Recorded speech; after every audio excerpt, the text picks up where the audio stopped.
Ang propeta walay dungog sa iyang kaugalingong lugar, sa iyang lugar nga natawhan.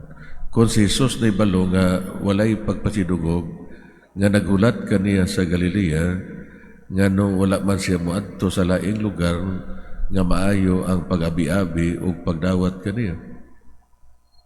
Si Jesus aning kamot nga matagaan kita og yano o simple, dili siya interesado sa pagpasidungog, kundi ang ato ang pagbuhat sa ato ang mga personal nga misyon.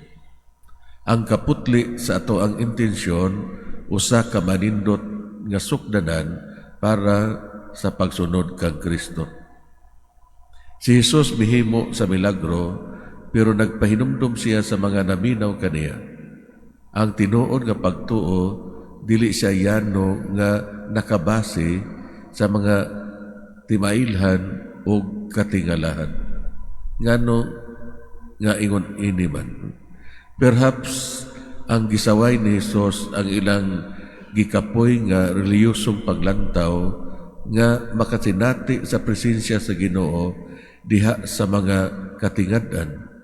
Samtang napakyas sa pag-ilan niini sa hilom o gagmay nga mga paagi nga ang Dios mipahibalo sa iyang presensya.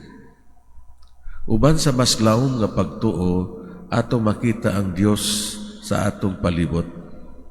Ang maanindot nga pagsubang o pagsalop sa adlaw, ang wala damha nga pagpangayo og pasaylo, ang pagtabang sa uban kanato sa panahon nga nanginahanglan kita. Dili ba mga grasya kini nga nagpadayag nga si Kristo uban kanato?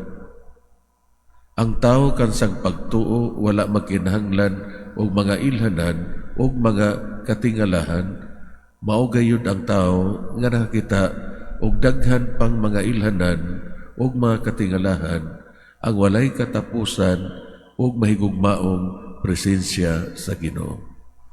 So unsa may hagit para kanato mga igsoon? Mangayo kita sa dugang grasya sa Ginoo nga motubo ang atong pagtuo, nga atong makit-an ang iyang presensya diha sa gagmay ug mga dagkong butang sa atong kinabuhi ug magdala sa uban nga masuod kaniya.